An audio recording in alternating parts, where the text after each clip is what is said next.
Hello, good afternoon or good evening, early evening actually. And how are you on this very warm day? And welcome to my weekly 10 show, where I'm going to be discussing support, basically, and how support is important to achieving success in whatever it is you want to achieve success in life. And before I start with that, though, I'm just going to mention that I'm releasing my Turning Point Challenge this week, and it's coming out Friday. It's £79 for 5 weeks, and all the information is going to be released Friday, and it's also in my weekly newsletter. If there's something that you're interested in, please DM me and let me know. Alternatively, I also do one-to-one coaching, so I'm available now. So get in touch. And right, so today, I was thinking about this earlier in the week, basically, about how important actually the people around you are to actually creating whatever it is that you want to create in life and success. And my own personal experience is relevant here because when I was in jail, I had this situation where you had people who you expected to be there for you who weren't, and people who you didn't expect to be there for you were. And it's funny how in life some people tend to hold you back, whether they mean to or not, it's irrelevant. And some people actually really push you forward, support you, give you what you need to really push forward in life. And I found that's relevant now also as I've been building my career as a coach recently, in the last year or two, or whatever it's been. That you find out really who's really supportive of you and who isn't, and you know, who might just not understand what you're doing. It's not necessarily a nasty thing. It's not necessarily like that. It's a case of some people might just not understand it. Simple as that. And yes, at times it can affect you, how you think about your situation, if you allow it to, and that then can, if you allow it to, hold you back. So it's extremely important to really encircle yourself with a supportive, creative network of people who really either empower you, support you, do what you really want people to do, rather than make you feel or enable you to feel too, like, you know, that self-doubt, those sort of things. So one of the things I'm going to talk about tonight is how we can create a support network around us which is built for success in any situation. So and the thing is, I mean, you know, there's people in our lives who, I don't know, for whatever reason, they might have negative things going on in their lives. There are some people who simply just don't like other people doing well, and they don't like that, they judge. Not many people, you know, there are people who just simply you know, like I said, don't understand what you're doing, and that can then lead them to either mock you or joke about you or scorn upon you, judge you basically. And if you allow that sort of behaviour to get under your skin, then it can affect you and it can really hold you back. It's not a pleasant thing to have to experience, and it's not what friends are for. And generally, friends are people who want the best for you, they want to support you, even if they don't understand what you're doing, which a lot of people on my Facebook list probably haven't got first clue about what I do. They think they do, well they don't. I've spoken to loads of people and they're supportive, but they just don't know. So it's about really helping you in your own perspective achieve a mindset which pushes you forward and enables you to encircle yourself with people who are actually going to build you up, make you feel good, and help you, rather than drain you and make you feel like shit all the time and not really help you when you really want to move forward. So, you know, I was talking to another friend this week, and she said to me, why don't you just cut them off, just block them all off Facebook? And I thought to myself, well, if I did that, I'd probably block everyone on there. Well, the majority anyway, because, you know, a lot of people don't understand what coaching is. It's very difficult to understand, to explain what coaching is to people. And you know, I've tried, but it's something you have to really experience to really understand. So what I want to do is really give you an idea of how we can change our perspectives of people and relationships so that they serve us. in any situation. And there's 5 different ways we can do this, because if there's someone in your life that's perhaps, I don't know, if it's just a fringe friend, let's say, who you're not really that concerned, who you don't really speak to, and you know they're not really a friend, then you can just push them off and never speak to them again.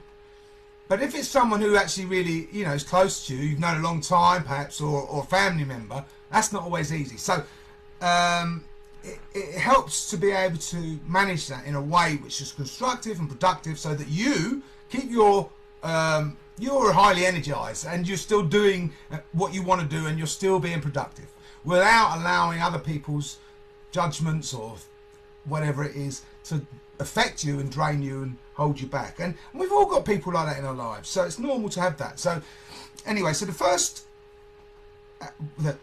thing out of the 5, I should say, would be to remain a victim to a relationship. So if you're in a relationship which is draining you, and that person might be negative, they might only see the negatives in every situation, a problem in every situation, that won't support you. That will make you feel like crap all the time, because as soon as you're around people like that, they drain you. It's the same as if you're highly energized and you're around people who are highly energized. It raises your energy in the same way. So you can choose who you want to be around, but it's much more productive to be around people who are much more highly energized, positive and forward thinking, rather than the sort of people who just want to see and criticize everything and judge everything and see everything through the lens of problems. So being a victim of a relationship like that means that you just don't do anything. And because you don't do anything, you're the one who is on the end of that, and you're the one who struggles with all of the things like doubt, the worries, the self-doubt, the lack of confidence, all of those things that come from doubting yourself and feeling like you're being judged. It's not a nice experience to think that people are looking, look at him, like that sort of feeling. So that's one way you can do it, and that's not very obviously productive, because you're just being a victim. The other number 2 would be to leave the relationship. You can either leave it as it is, or you can leave the relationship altogether and walk away, block them, walk away, never talk to them again. And that might be one way of doing it, if, like I said, the person isn't someone who's necessarily close or someone who you want to stay friends with. You can also accept the relationship. Now, being accepting of a relationship means that you accept everything. So you suspend the judgment, the beliefs around it, etc. You might just see it through the lens of objectivity. So you think about whatever the guy, whoever it is, they might well be, critical, judgmental, whatever it is. But at the same time, you can understand that there's something going on. It's not personal. It's not about you. It's about whatever they're experiencing. And therefore, it removes any feelings of doubt, feelings of worry, because it's not about you. It's about what they're doing. So their life's not going great. And it's easier to point the finger at someone who's doing well and say, oh, look at him. A lot of people do that. So it's about understanding that everything that happens or everything that people say or do isn't always about you, it's about them. So that's accepting the relationship. When you change the relationship, that means you're actually doing something proactive about that. So you're actually going to that person, you're having a discussion, you're talking about it, you're actually having some sort of dialogue over it. So you're trying to save, not save the relationship, that sounds drastic, keep the relationship going, because there might be a misunderstanding or something. There might be, you might have misread the situation. You might assume that something's been said or done, and it might be completely wrong. So there's that option that you can choose. Changing a relationship is quite a positive thing, because you usually come out of it quite constructively and productively, and both parties tend to be quite satisfied with the outcome. And finally, the last one, number 5, is change your perspective of the relationship. Now, working with a coach, this is one of the fundamental things that I work with people doing, whether it be with my one-to-one clients or whether it's in the group coaching that we do. Changing your perspective means essentially reframing your thoughts. So reframing your thoughts to something that suits you, supports you and increases how you want to the feelings that you want to feel. So rather than draining you, making you feel like, oh, I don't know, stressed, judged, worried, whatever, you want to feel something that's much more uplifting. You want to feel positive about yourself. You want to feel good. And by changing your perspective of the situation, you do that because you can then change what you're telling yourself. And now I ask a lot of people this: what are you telling yourself? A lot of people don't know. That's when you have to bring yourself back into the current moment and recognise what you're actually telling yourself. For instance, if you're telling yourself, that guy's taking a piss out of me, that's what you're telling yourself. As soon as you tell yourself that, you're going to feel like crap. Your energy drops. Boom, like a bomb. But think about that. So if you were to change that, what you're telling yourself, the core thought of what you're actually saying to yourself, to something that's much more supportive of how you actually want to feel, then you're going to do that as well. So for instance, turning around and saying, well, you know, it's not really what they think. He's been through a difficult time and he's probably just lashing out. Something like that. I'm just using that as a generic response.